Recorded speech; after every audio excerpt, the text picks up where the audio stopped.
So I had a question. What do you think has been the most helpful for you to get better? Like, as we call it, the protective factors. So what do you think has been most helpful to you to get better or improve your health? Yeah, I think it's a combination of things, because I think that, think about your life, right? Like it's made up of different arenas. You go to, either you're working or studying, you have relationships with your family, friends, and, all these different arenas. If all of them can be a little bit aligned with each other, then it really works. If some of them are really off, then it becomes a little harder to make things actually happen. So everything contributes a bit, I think, when it comes to mental health and any neurological health. The same thing can apply for if you're dealing with Alzheimer's, you're dealing with dementia, you're dealing with other things, you're dealing with any other schizophrenia or eating disorder, anxiety, depression. Same thing, just that every little bit of life has to start coming aligned, and it doesn't have to be a dramatic thing. As long as you have one or two really good friends you can talk to.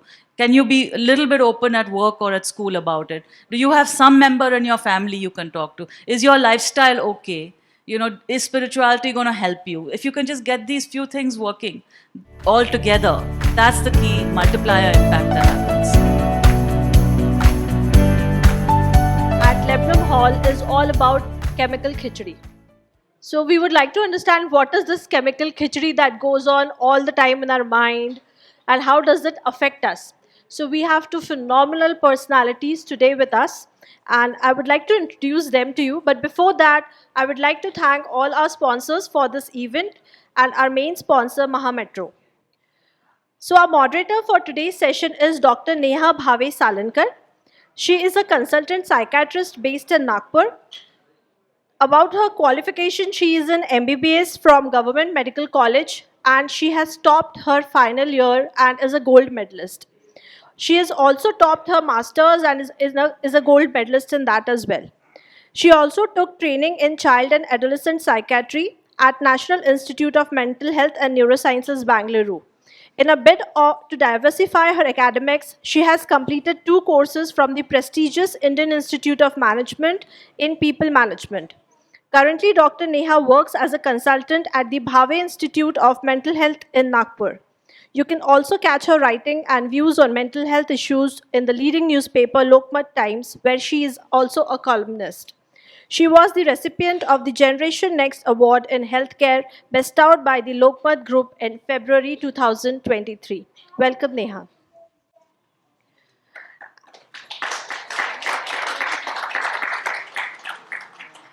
And our author for today is Aparna Piramal Raje. She is a writer, columnist, speaker, and educator, and the author of the recently released Chemical Khichdi, How I Hacked My Mental Health, a book on her experiences of living with a serious mental health condition for the last 2 decades. Her column, Head Office, in the Mint newspaper, looks at the leadership through the lens of workspace and work styles. Over 100 CEOs have been featured in Head Office. The column led to her first book, Working Out of the Box, 40 stories of leading CEOs. She has also previously contributed to the UK's Financial Times Weekend, a leading global newspaper, a visiting faculty member at the Anant National University in Ahmedabad, and former CEO of her family office furniture business. Aparna studied at Oxford University and Harvard Business School. Welcome, Aparna, for the session. I will request Neha to please welcome Aparna on stage. Very good afternoon, everybody, and thank you for being here at the post lunch session. Before we start, can I just see by a show of hands how many of you have heard of or know about bipolar disorder? Oh, that's a good number, I think. Yes. Thank you all for being here Sunday afternoon. I'm sure there are many things you could think of doing, but attending a talk on mental health. It's just really amazing to be back in Nagpur because the last time I was in Nagpur, there were no flyovers, I think. There was probably much smaller airport. There were no cool restaurants like the Breakfast Story. So I'm thinking I'm going to see a whole different side of Nagpur now. And I'll tell you what my Nagpur connection is. So I'll just share a few slides on my journey from surviving to thriving. Go to the next one. all these words, okay? Mad, crazy, pagal, insane. Who has used these words? Yes, everyone. We all use these words. And we have these words. Somebody has said this about us. We've said this about someone. So in my case, a lot of it is true. Practically everything on that chart that you see is true. Perhaps gone case. I don't think I was a gone case.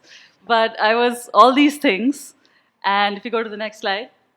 But I'm also these things, right? I'm a mother, a writer, I've run a company, I'm a speaker, I've studied at all these places.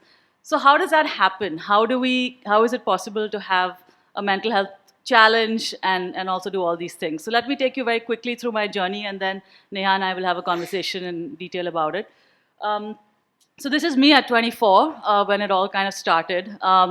This is me at Harvard, always a little bit hatke with those like yellow sunglasses. Harvard campus was quite conservative in those days. And I think this is my personality, right? A little bit bindas, quite warm, friendly. Go to the next slide. And this is really the high point of one of my careers. Who's my Ergo team? Are they here? They're all here. Yes, and they can recognize some of these people. So my family had an office furniture business, and the Nagpur Connect was that we had a factory here. So I was here pretty much, at least a couple of times a month, sometimes maybe more often than that. And this was a picture of us taking part in a furniture fair in Germany in 2004. And this is when I was about literally like 28.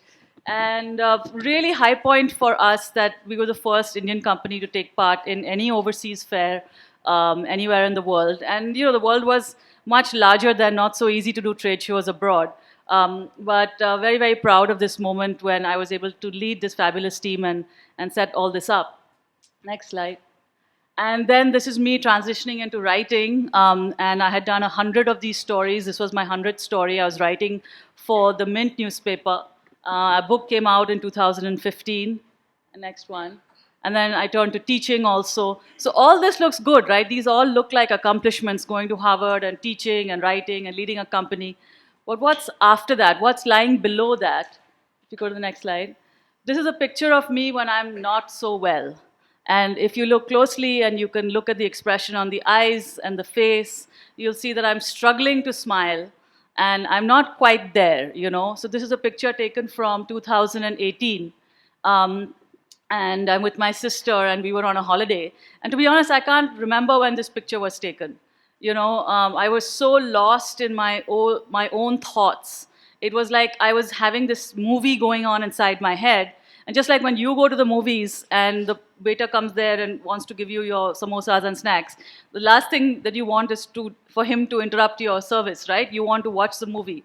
Same thing with me. When I've got these movies going on inside my head, the last thing I want is somebody knocking on my head and saying, you need to, take your meds, you need to go to sleep. Because it's a whole different script that I'm listening to. And this is one part of bipolar disorder. This is one mood swing called mania.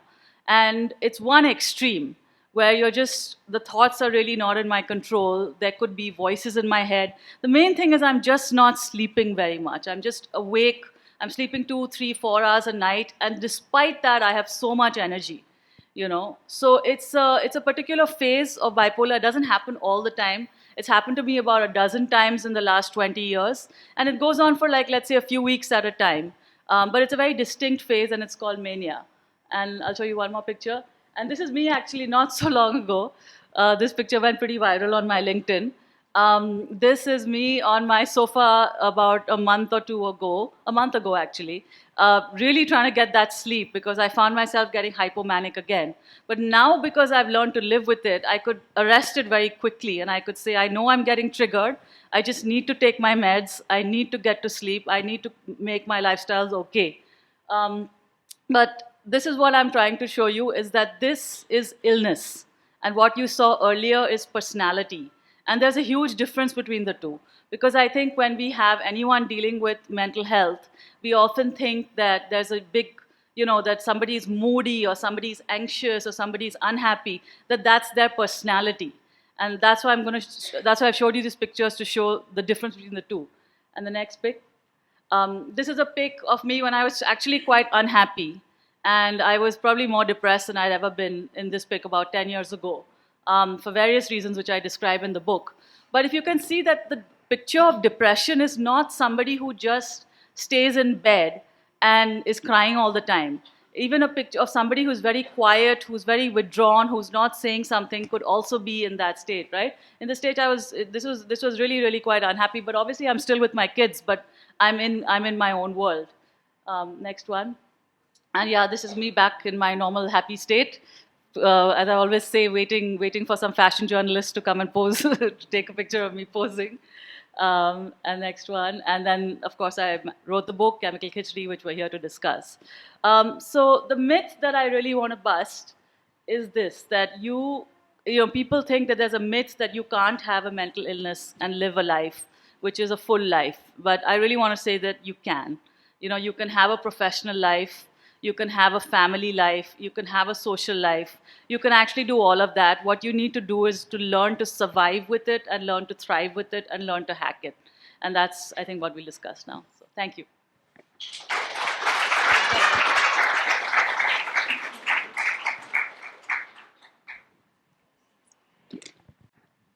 All right. So by now we know that the book is about how Aparna has hacked her mental health.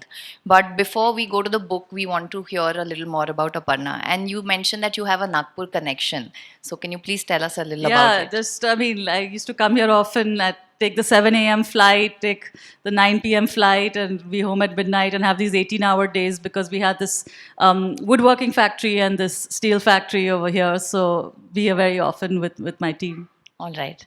Okay. So what inspired you to share your personal journey with bipolar disorder in your book? Yeah, actually, when I got diagnosed and when these incidents started happening 20 years ago, we didn't have any vocabulary for it. We were totally in the dark as a family. So I just thought over these last 20 years, I've learned a lot that I thought could be useful to other people. And of course, anybody who likes writing will know that writing brings a lot of clarity. So if you write something, you're helping not just the other person, but you're helping yourself to get that clarity and to be able to, help each other and help both people in that way. So I think that's what I thought would happen. Right. And you've spoken about a lot of your vulnerabilities and deepest emotions in this book. So was it, or how difficult was it to put all of that in words and present it to people? Yeah, I think as long as I was going through the mood swings and I was emotional, I think it's quite hard to write about it, because if I wrote a chapter about depression, I would get depressed. If I wrote a chapter about my mentors, I would get emotional. And frankly, none of you wants to read that, okay? What you want to read is good writing, which is meaningful and helpful to you. So I had to get a certain sense of detachment. And funnily enough, I'm one of those people who benefited from COVID because I got the detachment I needed and that space and time and distance to just sit back and to be able to write it. So in the end, when it came down to writing, it was actually not very different from the columns that I write for the Mint. Okay. All right. Could you discuss the challenges that you faced in accepting your diagnosis, and then how did you overcome those challenges? Yeah, that's a great question, yeah, because, as you would see in your own practice, I think it takes a lot of time to get to accept. And from the time I got diagnosed to the time that I started taking medication was 13 years. It was a really long time, and I don't recommend that for anyone. But I think we did go for therapy in the meantime, but we didn't go to a psychiatrist or accept a psychiatrist diagnosis for such a long time. And I think it's because partly we didn't find someone we liked, partly we didn't want to accept the diagnosis. And to be fair, people were telling me things like, telling my family things like, she'll never have children, she'll never get married, she'll never have a career. So we were not, if a doctor is going to tell me that, I'm not going to accept that diagnosis also, right? So these were the sort of misconceptions that were happening. And I think I was very worried about the label.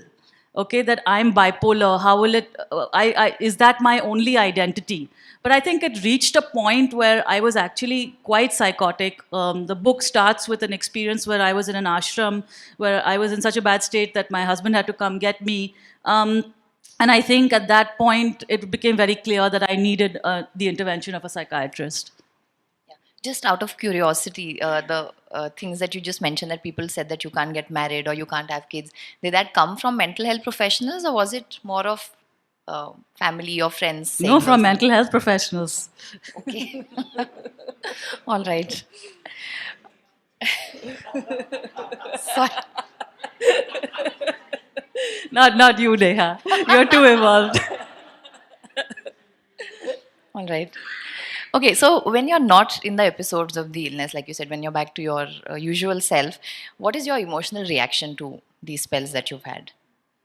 Yeah, I mean, a mixture of embarrassment at some point, but I think I've kind of learned to own it right now. Sometimes the writing, mainly what I do when I'm in a bipolar mood is I write a lot. And so sometimes I go back to that writing. Sometimes I find that it's very good. Sometimes I find it's rubbish. But in general, the thing is, they're tough on the family. So they would prefer to have me as the normal person.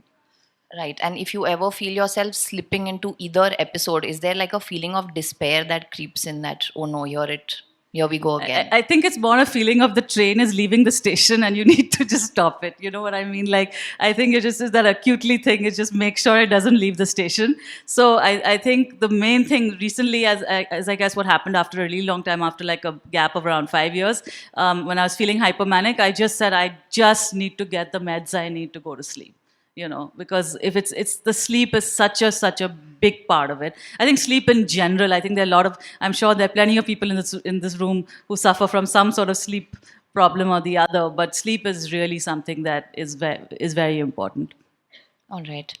Uh, this is something that I'm really interested in knowing, that how did you change the narrative from being a victim to being in charge?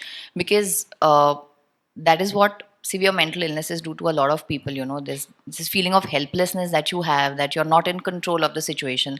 So how did you take charge? How did you change the narrative? Yeah. The good part, see, nobody made me feel like a victim. I think that my family never made me feel like a victim. And I think that's one of the things that we can all do as caregivers, is not to make anyone feel like a victim. None of my friends, family, nobody actually made me feel like a victim. But I think they just saw this as a condition that we had to deal with. And I think the taking charge actually really happened, I would say, about 10 years ago, actually, when we sold our business, which was a huge sort of identity shift for me. But then I really started maintaining a journal, and I really started recording my thoughts there and having a conversation with myself, which was a very private conversation. It was just me talking to myself in the journal and interrogating myself.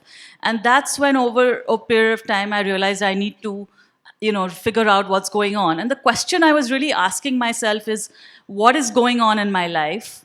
Why is it happening? And what can I do about it?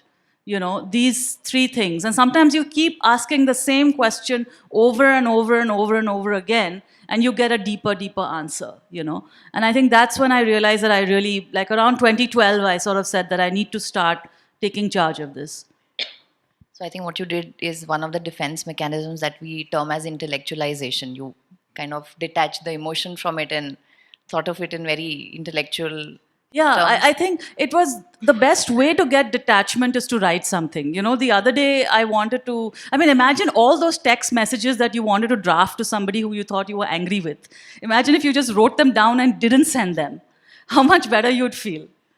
Right? So sometimes just writing it down is very, very cathartic, right? And so this was a very intense conversation. I mean, my journal is double the size of the book that I've written. So that was a very deep conversation, particularly around sort of who am I, what matters to me, what is success to me, what is my identity, what is happiness to me, whose validation do I need to succeed. All the things that were making me go high and all the things that were making me go low, those were the things that I was interrogating. So was journaling something that you started doing organically, or was it recommended to you by someone? I think if they knew what was in the journal, they would definitely not want to have it. No, I think I started doing it just because I had to start doing it. I didn't tell anyone. I just started writing. I have the gift of writing, so that's what I do. But I think it's a very, very important thing. And I think many of you who struggle with writing, there are many apps out there to help you get started. Like there's one particular app that I recommend. It's called Stoic, Stoic. I know it's there for Apple. I'm not sure if it's there for the other platforms. But there are many apps that can help you get started. There are books, there are prompts, there's journals. It's really an activity. You know, the whole day we're on our phones typing into some phone. Many of you are typing now also. So the point is that I think, you know, if you can just have that 5 minutes or 10 minutes of conversation, 15 minutes of conversation with yourself once in a week or once in 10 days, and you do that consistently over a period of 10 years, you'll be very surprised to see how much you've grown. All right. So sometimes when we see clients and they say to us after they've experienced mania, they would come back and tell us that, can you give me something which will keep me a little manic forever? So have you ever felt like that? I think on this last trip, I was writing so much. I said maybe I'll take the medicine 2 days from now, and not just 1 day from now, and see what else happens in the meantime and what lines I can come up with. But I think in general, there is a feeling of being like omnipotent. Like you think you're so powerful, and you think you're so creative, and you think you're so amazing. So you don't necessarily want to come down from that, you know. All right. So as someone who's achieved like significant professional success, how have you balanced your career and your mental health? Yeah, I think my mental health took a lot of initially took a lot away from me. I think overall I'm in a much better position in a way because I've learned a lot from it. But I think there were periods of time where for every year, for like 1 or 2 months of the year, I wasn't being able to work the way I could do because of my mental health, you know? So definitely I wouldn't call it a disability, it's not a disability in the same way as other disabilities, but it does detract from your ability to progress. And so there are definitely years in which I was not progressing as much, but I've also found a career now that works around it, right? That I've found my workplaces, I've been very open with them, and they've accommodated me. And I think it's important to find the workplaces where you can be accommodated and you can still progress, you know. And I think it's just really important that you use the time that you have when you're doing well to actually work really hard and prove yourself to the organization, so that there are times when you need the downtime, they do give that to you. Right. So, since we're talking about work, you said you were the CEO of your family's office furniture business, and then you moved to being a journalist, which is like a very dramatic career move. So, you know, and then you had to do that from scratch. So, what was that like for you? Yeah, thanks. So I think probably for me and for my colleagues, you know, I think it was sort of strange that I was no longer with the business, right? But and also I think in those days I don't think we communicated it that well, because I don't think they were sort of informed as to why I sort of left the business quite suddenly. But basically, one of the reasons why I left it was because my family thought that I couldn't handle the stress of managing it, and that was causing some of the manic episodes. So I think the transition happened very kind of abruptly, and I pretty much had to figure out a new profession for myself. And for a long time, I wondered whether journalism was the right thing for me, because I really had to start at the bottom. Here I was previously a CEO. Now I would be interviewing other CEOs. Some of them would be 10 years younger than me. Their balance sheets would be huge. Every time I would go and meet them, I would be asking them, like, you know, these questions and I'd be thinking, wow, they're doing so much with their lives. What am I doing, right? So it's taken me that decade of, like, literally since the time I left, which was 2012, to now to get this new identity for myself. But I think that's been the most valuable part of my journey, is actually figuring out what was good for me. Because I went into that family business thinking that this was something I was born into, this is something I should be doing, this is the identity I've known. But here I actually had to question what I was good at. And, you know, a lot of people ask, like, in terms of it takes some courage to talk about mental illness. I don't think it takes courage to talk about mental illness if it takes courage to go through what the mental illness has taught you. And once you've been through that, then it's very easy to talk about it. You know, and I'm sure anybody who's actually been through any adversity in life, if you've lost someone, if you've not, you know, if you've lost someone in life, you'll know that talking about it later becomes much easier. It's going through the grief in the beginning that's much harder, right? So I think this journey for me, especially this identity change from being in that CEO position, to being in a journalist has taught me immense amount of humility. You know, there's nothing quite like going from CEO to journalism to teach you humility. So it's a generally a good thing, I would say. All right. So moving on to the book, like this is, I think, more of a question from the audience and not me. But why should anyone want to read this book? Yeah, I mean, of course, not everybody is dealing with bipolar. No, you may not have that in the family also. But I think 100% of us want to improve our mental wellness. So, what the book talks about really is not just my journey, that's part one. But part two of the book is really about the therapies that I have evolved, the hacks that I have evolved to help me in my journey.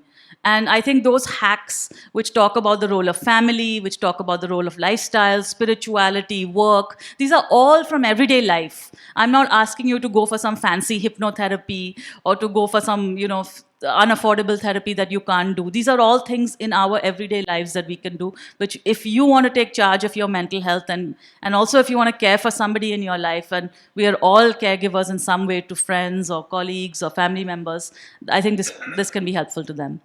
Right. So you spoke about 7 different type of therapies in the book. So can you give us something about it in a nutshell?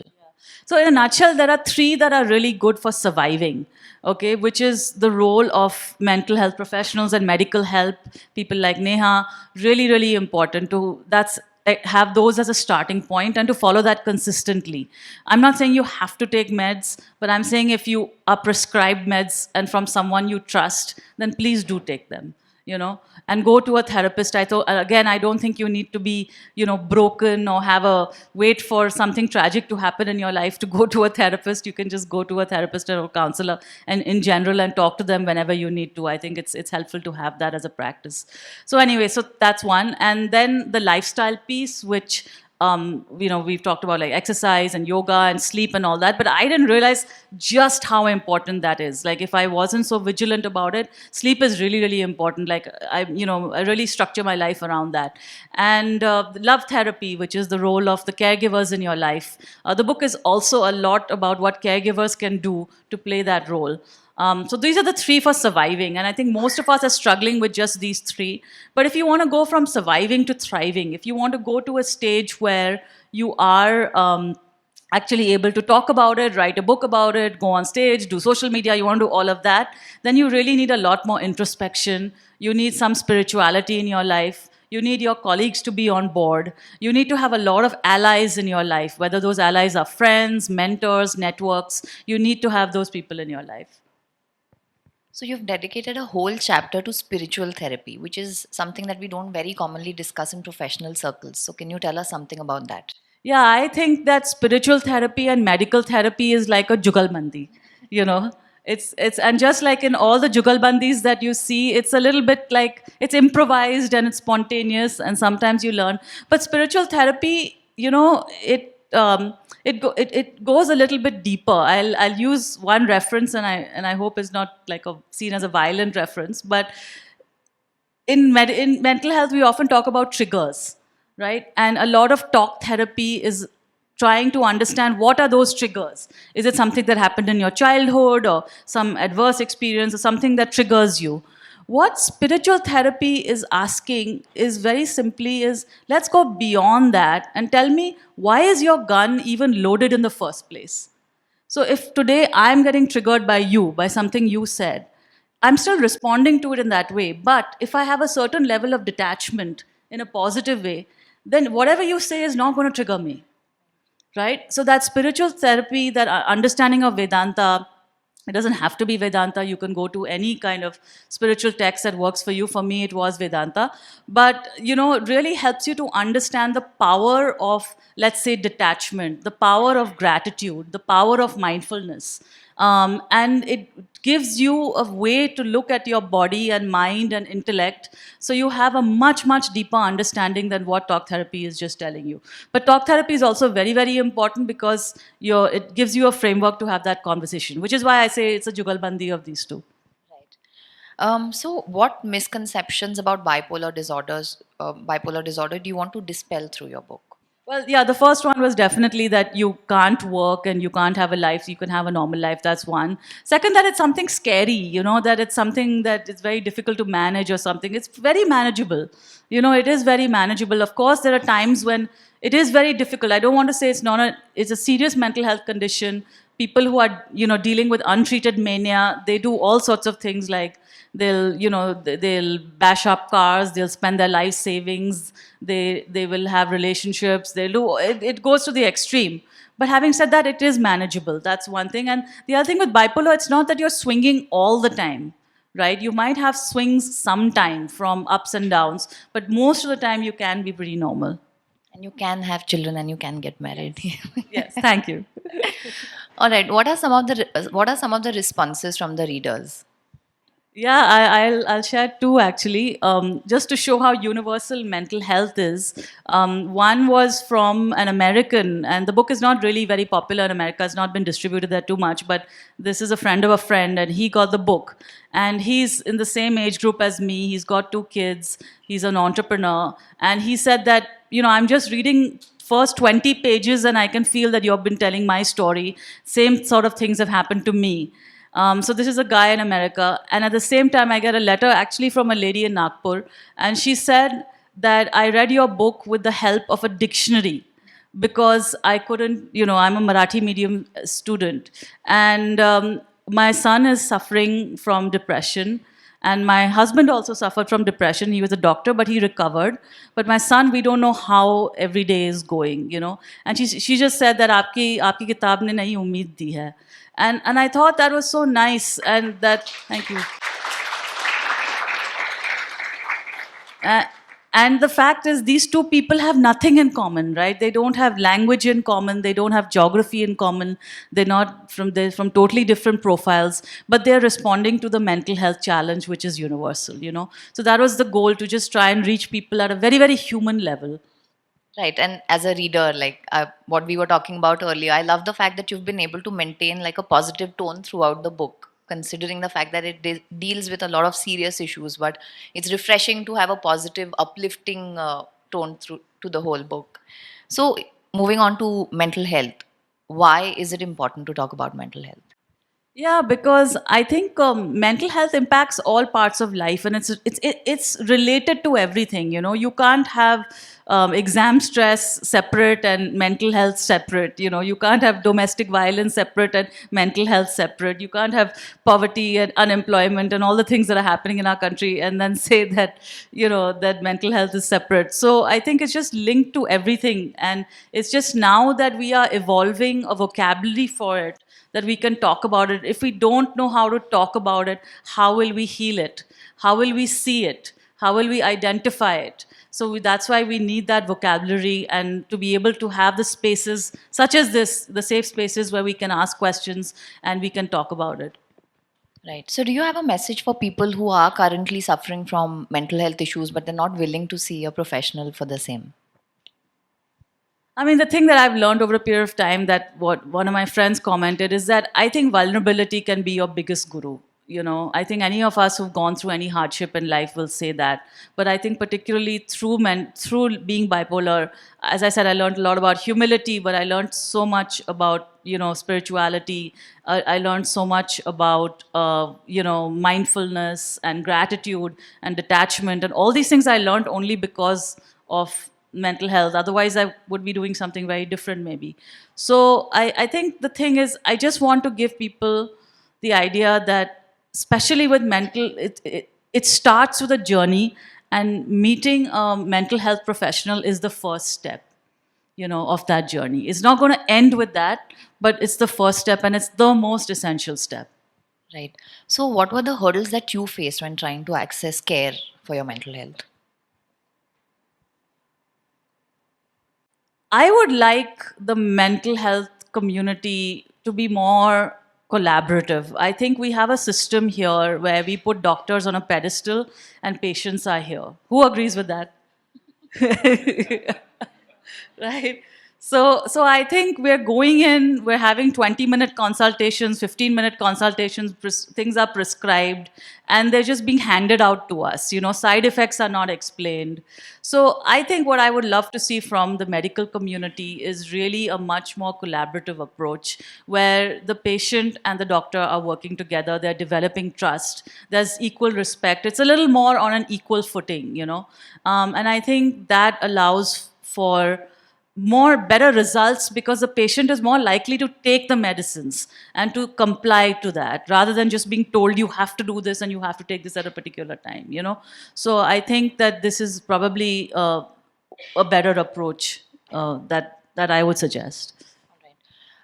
In your experience, how has the mental health, awareness and treatment in India changed over the past couple of years as you've been experiencing Well, it? looking at you, hopefully it has changed. I I think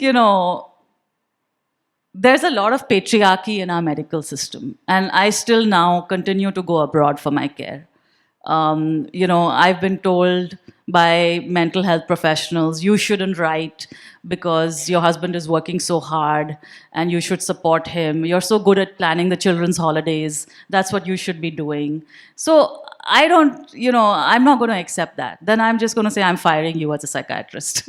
So I think that there's a lot of what I call this benign patriarchy. People are trying to be nice to you, but at the same time, they're suffocating you and smothering you.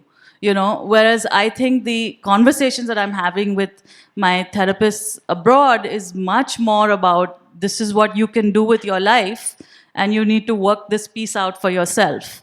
It's just a more evolved conversation. So I think that until we change some of our mindsets, we're not going to get the outcomes that we want. Right? But do you think you've seen a change in that over time? Well, I'm optimistic of the younger generation of mental health professionals. All right. Moving back to mental health and workspace. So, what aspects of your workspace helped you and your husband? And are there any specific changes that you would like to recommend for workspaces in terms of mental health?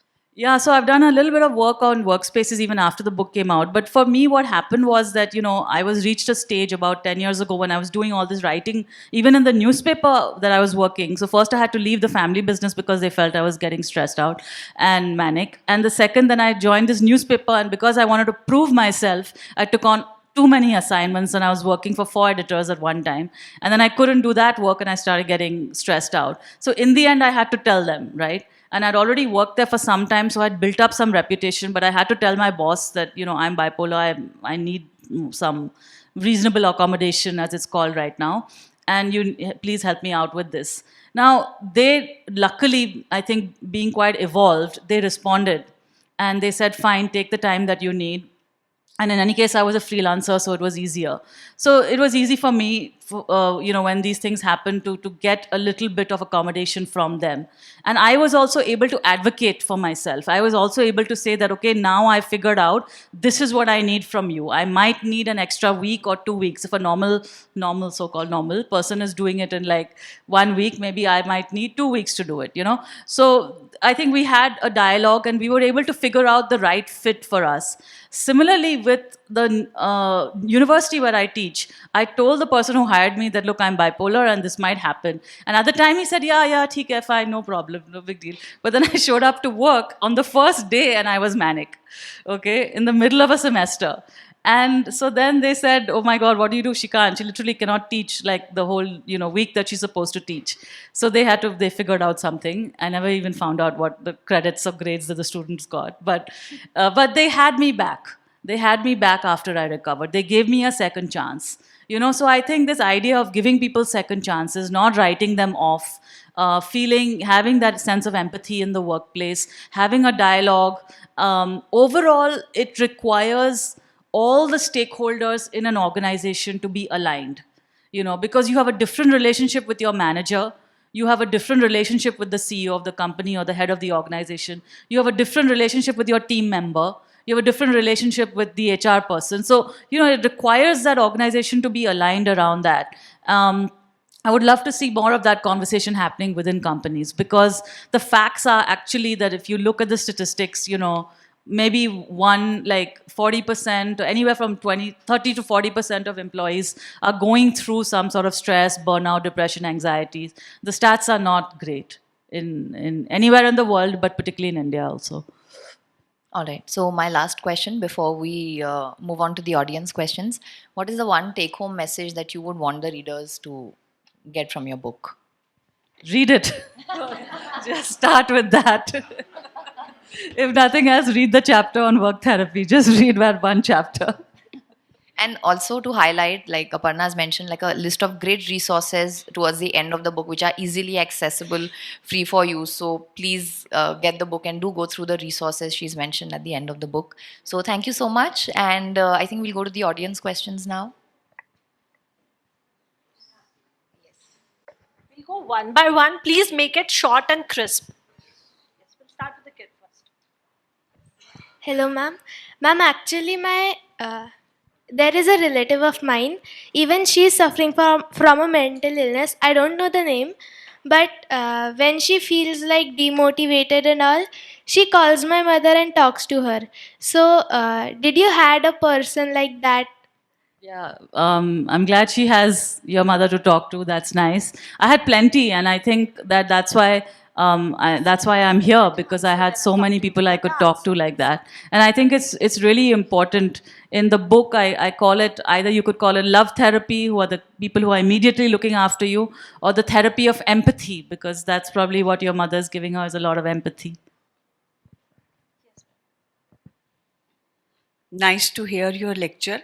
I wanted to ask you how well your husband and your family members have accepted your illness. Yeah, I guess they didn't have too much of a choice, but I think, I think, my husband's been quite frank in the book that there were times when he really wondered what he'd got himself into, and he's been quite open about that.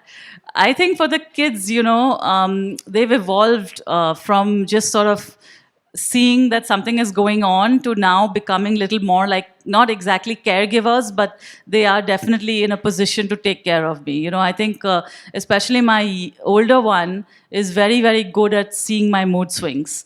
So he's very quick to call it out. And what they do is they see their role as managing the triggers.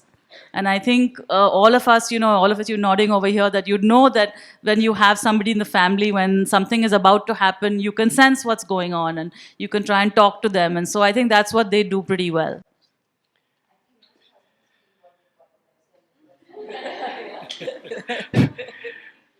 Aparna, this is Nilesh Sathe. I have read your book and really motivating. First important thing is, not many who have got mental illnesses have written about it. They might have written about others' mental illnesses, but not about self. So from that point of view, it's really creditable. One question that came to my mind after reading the book, as well as since you are here, I wanted to ask you, did it any time happen that because of your mood swing suddenly happening at some point of time, you might have missed your appointment or missed your flight or something of that sort might have happened suddenly, and then you might have felt, what is this? Why is it that I'm having this? Yeah, I felt very bad once that there was a senior academic from New York who had come for an interview, and I failed to record that entire interview.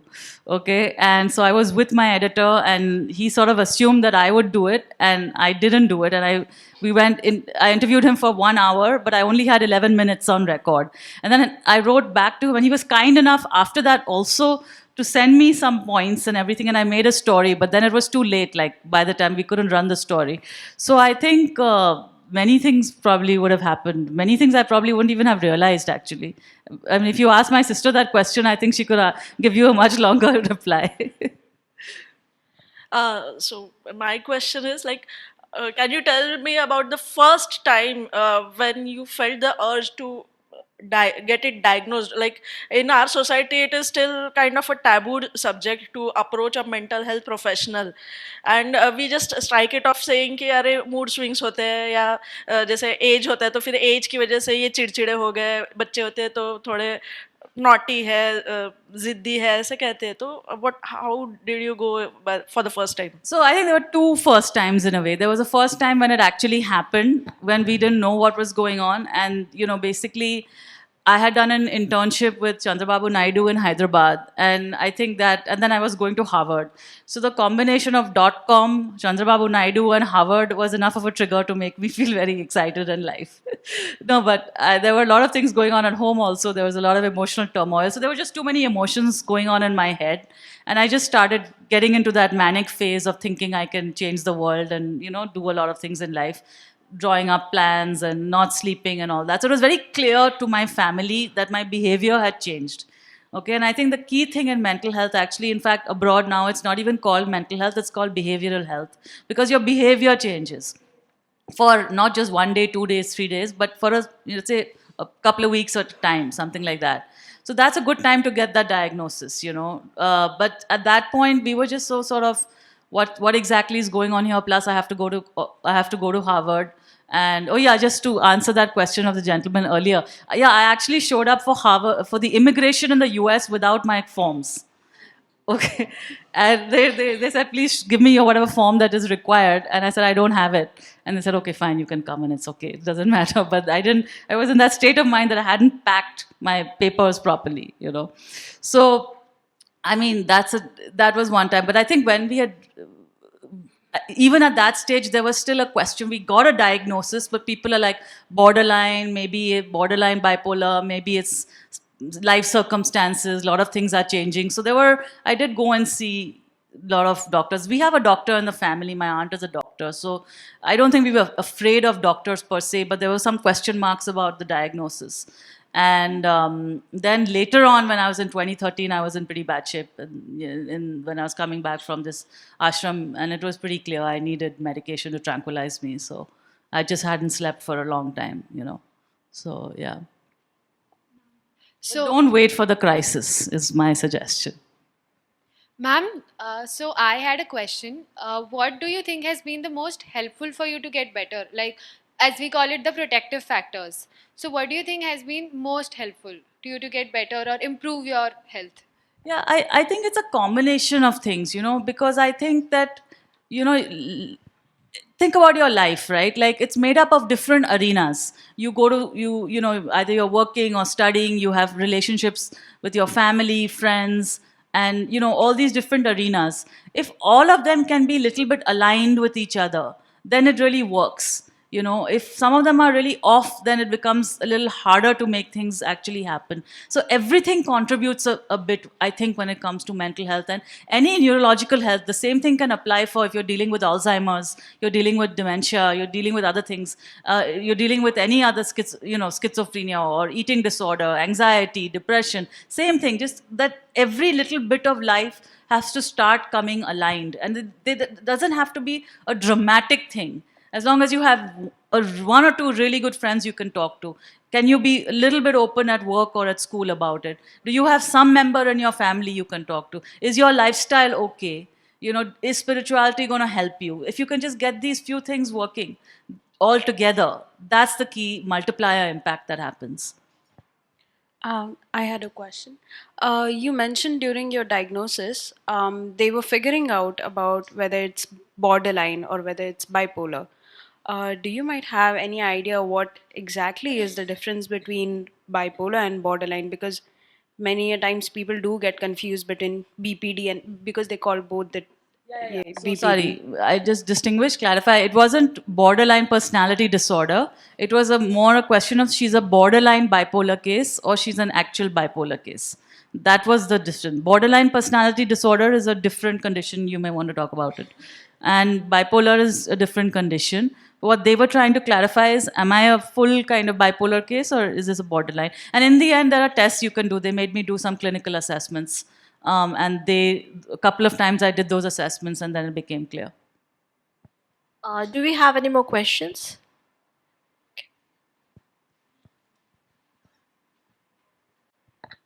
So I have a question because generally we see that people with bipolar or schizophrenia will go to a psychiatrist, and the primary method of treatment is medication.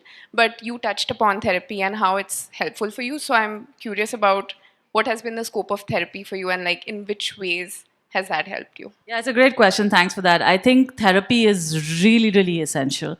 And I think if more than, unfortunately, psychiatrists, but I think I have hope for therapists in this country because, huh? Okay, yeah. No, I think therapy is vital. I've had 3 therapists over the last 20 years. They all played different roles. I've talked about a couple of them in the book. But just the consistency of going to talk to someone who is going to be empathetic with you, who is not going to be judgmental, but at the same time is going to ask you tough questions. The therapist is not going to tell you what to do. The therapist is just going to ask some difficult questions of you, which is really, really important with your friend. And in our country, we think every dadi ma and every ma and sister and friend is a therapist, but they're not therapists. They're all coming with their own point of view. So I think therapy is something that is really, really important. There's so much more therapy available in the country today. It's accessible, it's online. The book has a lot more resources, but that has been without doubt the game changer for me. If there's one thing that has changed for me, is therapy. Thank you. Any more questions? Okay. So sorry.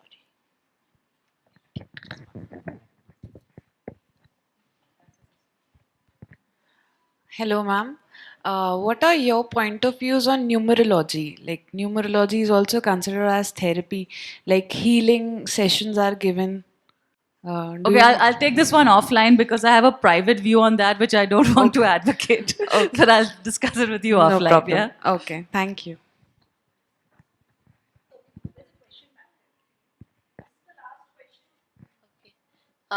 Hello, ma'am.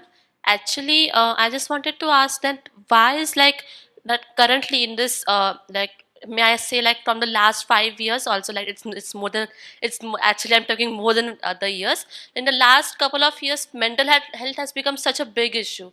Like I don't think like there wouldn't have been people like who were suffering from mental illness before, but why has it become such a big issue right now? And also because it is relatively more with the younger generations we see mental health issues. So why it is like such a big issue right now and we see it more coming? Is it because of social media also, like where people can express their thoughts, or how is it like it is becoming an issue? Well, you tell me, what do you think? I think that there's just too much pressure on children, which they because which they cannot express also very much of like I think more uh, more openly in a way, without disclosing themselves also. And I don't know, ma'am. Like, but I just feel that it is a thing which has just. I'm a student of class 12th, and I'm studying psychology as my subject. And like with you talking about bipolar disease and everything, like it's the first time I have actually seen someone who has actually suffered from such a disease and is openly talking about it. So that's been a, a great thing for me, that it is not just about textual like textbook thing. It is real in real life too. And I don't know, ma'am, but it's just that there's just too much pressure on like children. Like I said that is more related with younger generations, so I think it is more because of the educational pressure. And like I'm not very much sure about it, ma'am. Yes. Thanks for that. I think, partly, definitely there's a generational issue that we're more open about the subject. And I think sometimes in some areas it becomes the other extreme where young people or this smallest thing will happen and they'll say, I'm depressed or I'm anxious. And, a lot of parents are nodding their head over here. I can see middle-aged parents like me are saying that. So I think a little bit there is that. But I think, for youngsters, I think there's a lot of pressure to perform all the time. You're performing on social media. Nothing on social media is real. Okay, it's a performance. So you're performing on social media for someone else to like. That's a performance. You're performing for your parents, you're performing for your school, you're performing on exams. Constant performance. And believe me, it's tiring. It's really tiring. I've done 100 of these sessions in the last 20 months. It's tiring. If you did that for all your life, all the time, you're always on. So, there's certain things you can do to take charge of it, right? Like, my 13-year-old doesn't want a mobile phone. My 16-year-old just got onto Instagram now so that he can DM his friends. So you can take a step back. I don't think social media is necessarily good. I unfortunately have to do it because you lot are consuming it. But the point is, I don't think it's particularly helpful. The instant gratification, this pressure to perform all the time. You're trying to get gratification from other people. It's just not that healthy. There's no way it can be healthy. So, Any more questions? Okay. Hi, Aparna. Can I ask you a question? Anyway, Aparna was my colleague in BP Ergo, in fact, my boss. You mentioned 20 years back, I mean, you started the treatment or you were seeing a psychiatrist. That makes it around 2004. That's the time actually you joined BP Ergo. So, did it affect your decisions during your tenure there? are you referring to the promotion you didn't get?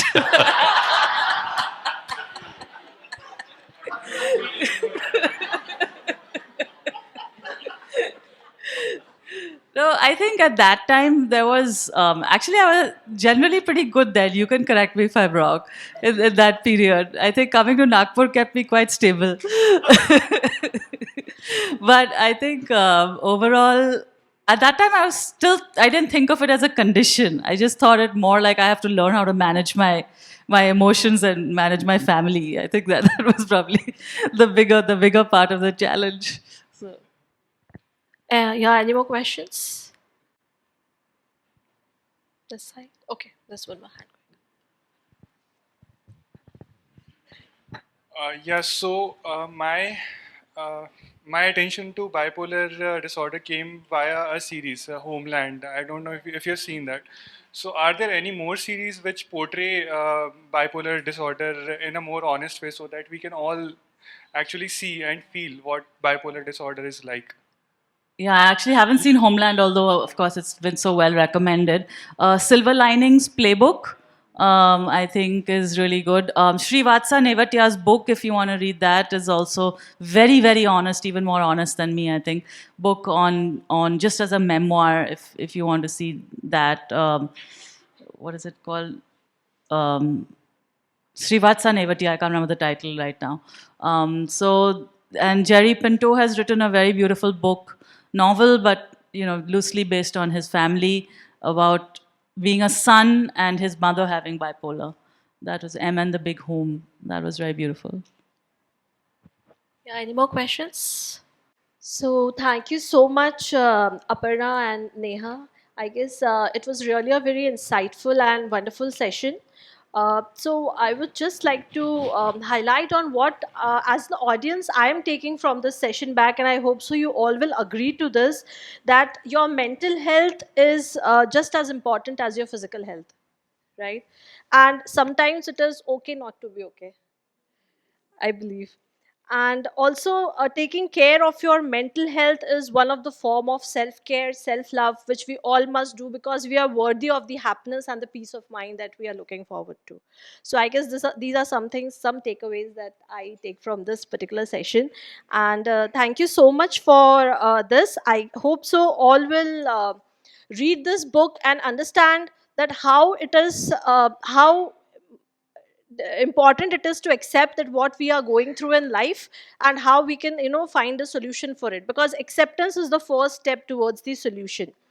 And before we all have a formal thank you session, I guess there are a few announcements which I would like to make. So VLF, in alliance with Mahametro, we are running a year-long contest, and it is known as hashtag Read and Ride. So whenever you are boarding the metro or you're riding the metro and you're reading a book, just take a selfie and put it up on your social media handle and tag Vidarbha Lit Festival and Maha Metro. So after the year ends, we are going to announce 2 winners. So the first prize is books worth rupees 10,000, and the second prize is books worth rupees 5,000. So that's the first contest. The second contest we have is make your own bookmark contest. So you'll find a lot of bookmarks on the table. You can just pick up and create your own bookmark, and again put it up on your social media handle and tag Vidarbha Lit Festival and Maha Metro. The first, second, and third prizes will be any one book from the VLF series that we have had for these 2 days. So this is the second contest. And do subscribe to the YouTube channel, because all the sessions are put up on the YouTube channel. And if you have missed out on any session, if you would like to recommend your friend any session, you can surely do that. And that's all from my side in terms of the announcements. And for the formal thank you, I would request our patron Vivek Deshpande sir to please come up and give this token of appreciation to Aparna. We have a goodie hamper for Neha as well. Thank you all.